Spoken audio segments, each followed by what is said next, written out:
जय श्री राम। परम श्रद्धेय स्वामी जी के चरणों में कोटि कोटि नमन। परम श्रद्धेय श्री गुसाई जी के चरणों में कोटि कोटि नमन। अनंत कोटि ब्रह्मांड नायक परात्पर सर्वेश्वर प्रभु श्री रामचंद्र जी के चरणों में कोटि कोटि नमन। सभी प्रेमी भक्तों को मेरा बहुत बहुत प्यार, बहुत बहुत आशीर्वाद। श्री राम जय जय राम, श्री राम जय जय राम। मंगल मूर्ति मारुति नंदन, सकल मंगल मूल निकंदन। पवन तनय संतन हितकारी, हृदय विराजत अवध बिहारी। मात पिता गुरु गणपति नारद, शिवा समेत शंभु सुख सारद। चरण बंदी बिनऊ सब काहू, देहु राम पद नेह निबाहु। बंदौ राम लखन बय देही, जे तुलसी के परम सनेही। जे तुलसी के परम सनेही। श्री राम जय जय राम, श्री राम जय जय राम। सज्जनों, श्री गुसाई जी को करोड़ों धन्यवाद है। तुलसी सुत कोटिक धन्य तुम्हें, कविता कछु ऐसी बनाई गयो। जिनके पग में पनही न होती, तिनके सिर छत्र धराई गयो। द्वापर महा ये कई व्यास भये, कलिकोटिक व्यास बनाई गयो। कलिकोटिक व्यास बनाई गयो। तुलसी सुत कोटिक धन्य तुम्हें। सज्जनों, द्वापर मह एक ही व्यास भये, कलिकोटिक व्यास बनाए गयो। तुलसी सुत कोटिक धन्य तुम्हें। सज्जनों, श्री गुसाई जी को करोड़ों करोड़ों धन्यवाद है। भगवान की कृपा हो और हमें प्रभु की याद आ जाए। श्री बेनी कवि भी कहते हैं श्री गुसाई जी के लिए, क्या कहते हैं कि कपटी कुराही कूर, कलि के कुचाली जीव। कौन राम नाम हूँ कि चर्चा चलावतो, कौन राम नाम हूँ कि चर्चा चलावतो। कपटी कुराही कूर, कलि के कुचाली जीव। भारी भव सागर से उतार तो कवन पार। जो पै रामायण तुलसी न गावतो, जो पै रामायण तुलसी न गावतो।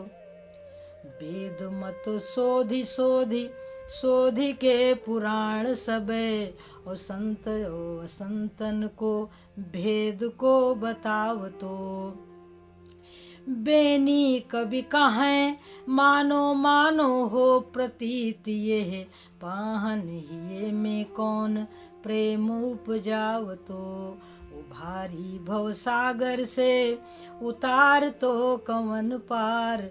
जो पै रामायण तुलसी न गावतो, और जो पै यह रामायण तुलसी न गावतो। तो सज्जनों, हम हजारों मुख से यदि श्री गुसाई जी की भावनाओं का गुणगान करें, उन्होंने जो तपस्या करके, उन्होंने जो साधना करके, जिस प्रेम को प्राप्त करके उन्होंने प्रेम की गंगा, राम प्रेम की गंगा, प्रभु भक्ति की गंगा जो बहाई है, हम सब उनके ऋणी हैं। सज्जनों, हम सब ऐसे संतों के ऋणी हैं। हम सब श्री गुसाई जी के सारा सनातन धर्म तुलसीदास जी का ऋणी है सज्जनों। और वह ऋण हम कैसे उतार पाएंगे? उनके सिद्धांतों पर चलकर। संतों के जो सिद्धांत हैं, जिसके लिए उन्होंने पूरा का पूरा जीवन दे दिया, उन सिद्धांतों पर हम चलने का प्रयास करें। उन सिद्धांतों पर चलने में कोई कठिनाई नहीं है। केवल और केवल हम भगवत भजन करें, क्योंकि वही हमारा सच्चा साथी है। जो प्रभु का भजन है वही हमारा सच्चा साथी है। वो नहीं होगा तो हम चल नहीं पाएंगे सज्जनों, यह निश्चित बात है। यह भी श्री गोसाई जी ने कहा कि रघुपति विमुख जतन कर कोरी, कवन सकई भव बंधन छोरी। रघुपति विमुख जतन कर कोरी, कवन सकई भव बंधन छोरी। इस संसार का जो माया का बंधन है, उससे हमें कोई छुड़ा नहीं सकता सज्जनों, यह निश्चित बात है, निश्चित। अब भगवान का भजन कर लेने पर, राम की शरण लेने पर, संतों की शरण लेने पर हमारी सहज ही मुक्ति है। गत वीडियो में हमने आपको कथा सुनाई थी कि नारद जी को शंकर भगवान ने मना किया कि जिम यह कथा सुनाई मोही। हे मुनिवर, जो आपने यह कथा सुनाई है वो कथा कभी भगवान विष्णु को मत सुना देना। यदि प्रसंग भी छिड़ जाए तो भी उसको नजरअंदाज कर देना। परंतु नारद जी नहीं माने। देखिए, यही बात है कि यदि हम संतों का कहना नहीं मानेंगे, भगवान का कहना नहीं मानेंगे, संतों का आदेश, भगवान का आदेश दोनों एक ही है सज्जनों। जो प्रभु हमारे कहते हैं गीता में और अनेकों पुराणों में, संत उसी की व्याख्या करते हैं कि शंकर भगवान ने कहा किसके लिए क्या कहा, गणेश भगवान जी ने कहां पर क्या कहा, प्रभु श्री रामचंद्र जी ने कहां पर क्या कहा, माता सीता की वाणी क्या है, माता सुमित्रा क्या बोलती हैं, कौशल्या जी का भाव क्या है, और तमाम विदुषी कवियत्री भक्तिमती महिलाओं की वाणी क्या है।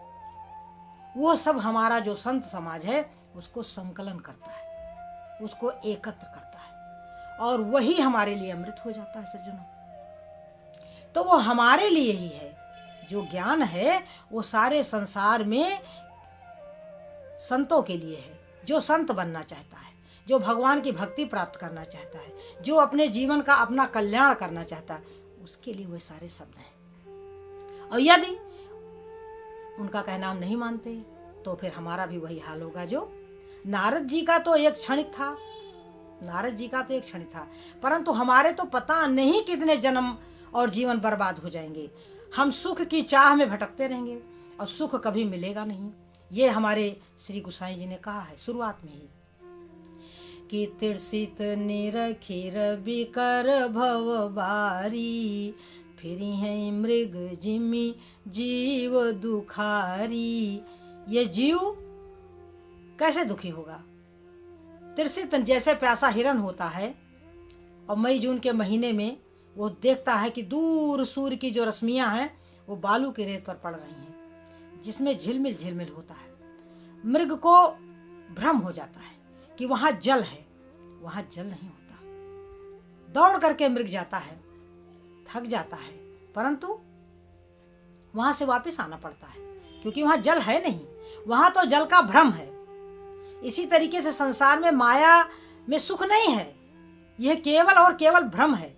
तिरसित निरख रबिकर भवबारी, फिर है मृग जिम जीव दुखारी। इसी तरीके से हम सब सुख की चाह में भटक रहे सज्जनों। ये भटकाव कभी बंद नहीं होगा। सुख चाहने से किसी को सुख नहीं प्राप्त होगा, कथा यही बताती है। अब जब हमारे भगवान विष्णु ने देखा कि उर अंकुर्यो गर्भ तरु भारी, नारद जी के हृदय में गर्भ का अंकुर फूट गया है। अब भगवान कह रहे हैं कि बेग सोमय डारी हूं उखारी, मैं उसको उखाड़ कर फेंक दूंगा, क्योंकि मेरा प्रण है भक्तों की रक्षा करना।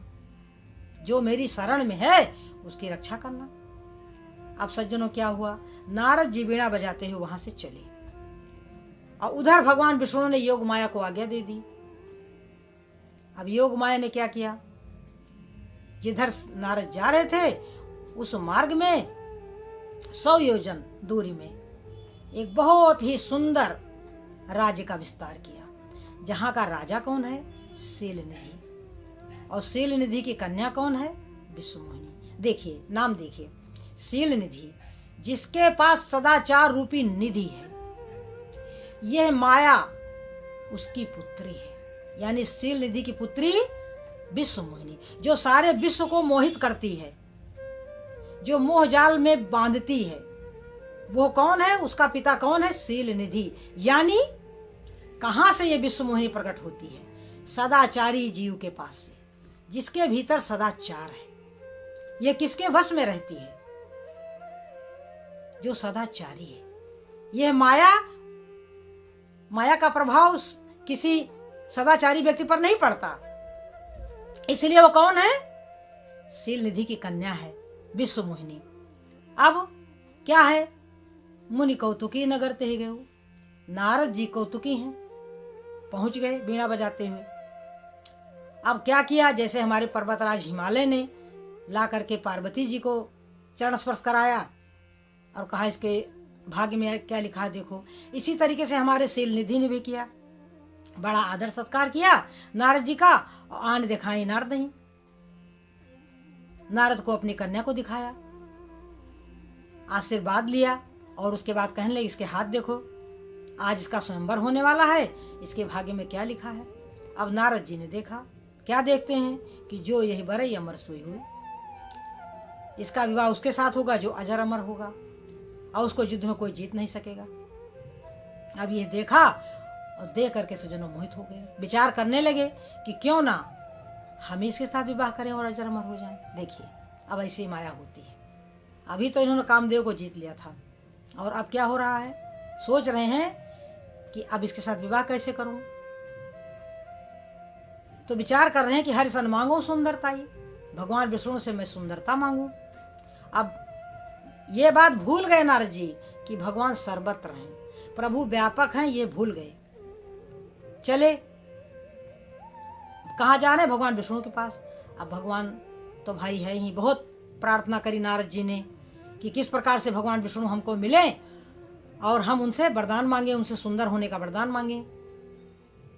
मुनि बहु विनय की नित्य ही काला, और प्रगटे प्रभु को दुखी कृपाला। भगवान प्रकट हो गए। अब नारद जी ने जब देखा कि भगवान प्रकट हो गए तो नारद जी बड़े प्रसन्न हो गए। उन्होंने सोचा कि अब तो हमारा काम बन जाएगा।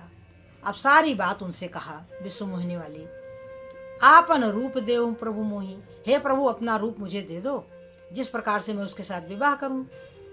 अब हमारे भगवान विष्णु खड़े होकर के सोच रहे हैं, नारद को देख रहे हैं। नारद जी ने एक बात बहुत बढ़िया कहा। क्या कहा? कि जेहि विधि नाथ होई तो मोरा, करऊ सुबेगी दास मैं तोरा। सज्जनों यही स्थिति जीव की है। जीव भगवान का भजन करता है, भगवान से प्रेम करता है, परंतु वो मांगता क्या है? मांगता है वो संसार को। यहां नारद जी ने क्या किया? मन में तो इच्छा है विश्वमोहिनी की, परंतु एक बात बहुत गूढ़ बोल रहे हैं कि हे प्रभु जय विधि नाथ होई हित मोरा, करऊ सुबेग दास मैं तोरा, मैं आपका दास हूं। अब प्रभु ने कहा ठीक है भाई, जेहि विधि होई है परम हित, नारद सुनो तुम्हार, सोई हम करब नयान कछु, बचन न मृषा हमार। हमारी वाणी अन्यथा नहीं है, जिस प्रकार से तुम्हारा परम कल्याण होगा। देखिए अब परम कल्याण किसमें है? मैंने पहले भी वीडियो में बताया है कि धन दौलत रुपए पैसे पुत्र पौत्र मान सम्मान ये कल्याण का मार्ग नहीं है। यह तो सबके पास है ही। पुत्र है, धन है, मकान है, समाज में प्रतिष्ठा है। उस व्यक्ति से पूछो जाकर के कि क्या वो सुखी है? नहीं सुखी, वो सुखी नहीं। प्रतिष्ठावान व्यक्ति भी दुखी, क्योंकि उसको और अधिक प्रतिष्ठा चाहिए। और सबसे बड़ी बात तो यही है कि सब कुछ है परंतु जीवन जा रहा है इसका भय है। जीव जीना चाहता है परंतु उसको पता है कि किस समय हम यहाँ से चले जाएंगे कुछ पता नहीं, किस समय हमारा धन दौलत सब हमसे ले लिया जाएगा कुछ पता नहीं, कौन हमारे साथ कब तक है कुछ पता नहीं। इसलिए प्रत्येक जीव दुखी है, परंतु जो भगवान का भक्त है वही और वही केवल और केवल वही सुखी है, जिसको प्रभु का भरोसा है। तो भगवान ने कहा कि जय विधि हुई है परम हित नारद सुनो तुम्हार, सोई हम करब न आन कछु बचन न मिर्सा हमार। हमारी वाणी अन्यथा नहीं है। क्यों? कुपथ माग रुज व्याकुल रोगी, वैद न दे सुनहु मुनि जोगी। अब यह गुप्त बात प्रभु ने कही कि हे नारद, यदि डॉक्टर से वैद्य से कुपथ्य मांगे रोगी तो वैद्य कभी नहीं देता, और इस प्रकार से मैंने तुम्हारे हित का सारा उपाय कर दिया है। प्रभु ने क्या किया सज्जनों? इनको बंदर का चेहरा दे दिया, मरकट बदन भयंकर देही। अब इस तरीके सज्जनों, और इस लीला को शंकर भगवान जान रहे थे। उन्होंने अपने 2 मुख्य गणों को भेज दिया कि देखो जाकर के, नारद को मना किया था परंतु माने नहीं, आज उनको क्या हो रहा है। तो इस तरह के 2 मुख्य गण थे जो कि इनका मजाक उड़ा रहे थे नारद जी का। अब नारद जी बैठे हुए थे, सारे राजा लोग बैठे हुए थे और कन्या जयमाल लेकर के सज्जनों घूम रही थी। हुआ क्या कि जेहि दिसी बैठे नारद फूली, सो दिसी तेहि न बिलो की भूली। जिधर बैठे हुए थे नारद जी, अब इसमें यहाँ बड़ा गुप्त रहस्य था। यहाँ बाकी जितने राजा थे वो नारद को नारद ही देख रहे थे।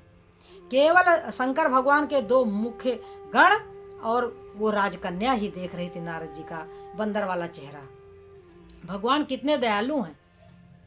सो स्वरूप निर्पकन्या देखा, केवल वही शंकर भगवान के 2 गण देख रहे थे, कह रहे थे कि नीक दिन है सुंदरताई, और केवल वो कन्या, बाकी सब तो नारद के रूप में देख रहे थे सज्जनों। अब जे दिश बैठे नारद फूली, सो दिश ते न बिलो की भूली। उस तरफ नहीं देखा। अपुन पुन मुनि उपसह्य कुलाही, देख दशा हर गन मुस्काही। तो सज्जनों, यह स्थिति होती है माया में फंसे हुए जीव को। लोग उसका मजाक उड़ाते हैं परंतु उसको कुछ पता नहीं चलता। संसारी जीव तो हमेशा हमेशा के लिए संसार में रचा बसा है। नारद जी तो क्षण भर के लिए उनका मन फंसा था सज्जनों, केवल और केवल उस अभिमान से भगवान उनको निकालना चाहते थे। अब क्या हुआ, राजा का रूप बना करके हमारे भगवान विष्णु पहुंचते हैं और उसी समय विष्णुमुनि भगवान के गले में जयमाल डाल देती है। तो क्या हुआ सज्जनों कि दुल्हन ले गई लक्ष्य निवासा, दुल्हन तो ले गए लक्ष्मी निवास, और नृप समाज सब भयो निराशा। जो राज समाज था वो सब तो निराश हो गया। और मुनियति बिकल मोहमति नाठी, ओ मन गिरी गई छूटी जनु गांठी। मानो उनके गांठ से मणि खिसक गई हो। अब तो इनको बड़ा क्रोध आया सज्जनों। अब इसके बाद सज्जनों, शंकर भगवान के 2 गणों ने कहा कि निज मुंह मुकुर बिलोक हो जाइए, आप दर्पण में अपना चेहरा देखो जाकर के। नारद ने जाकर के अपना चेहरा देखते हैं सज्जनों जल में, तो अपने इस चेहरे को देख करके बहुत दुखी होते हैं, बहुत क्रोधित होते हैं सज्जनों।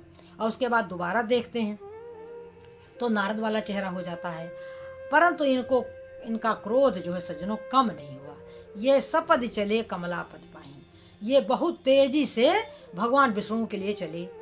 अब बीच ही पंथ मिले धनुजारी, बीच में ही हमारे प्रभु मिल जाते हैं।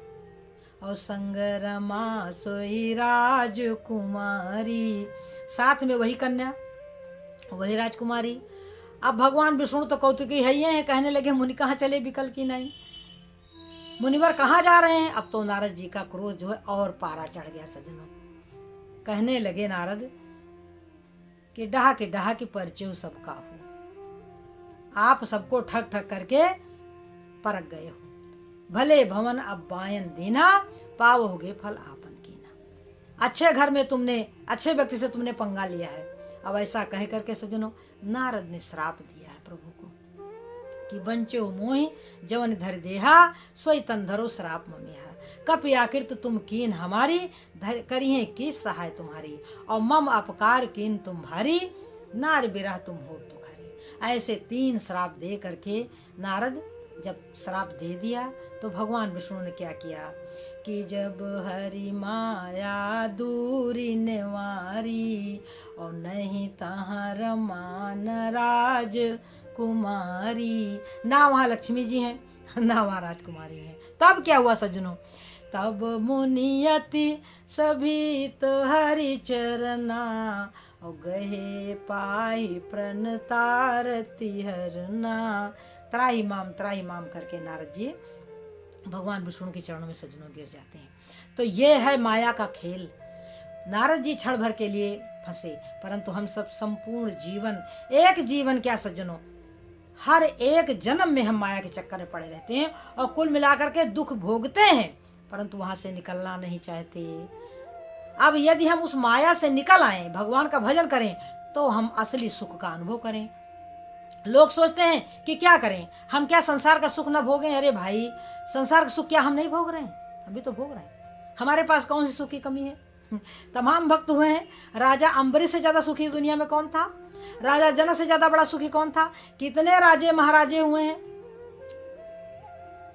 जो भगवान का भक्त होता है वही सारा सुख भोगता है, क्योंकि अज्ञानी व्यक्ति सुख नहीं भोग सकता सज्जनों। इसलिए भगवान का भजन करें और सदा सदा के लिए सुखमय जीवन जिए सज्जनों। सुखी मीन जह नीर अगाधा और तिम हरि शरण न एको बाधा।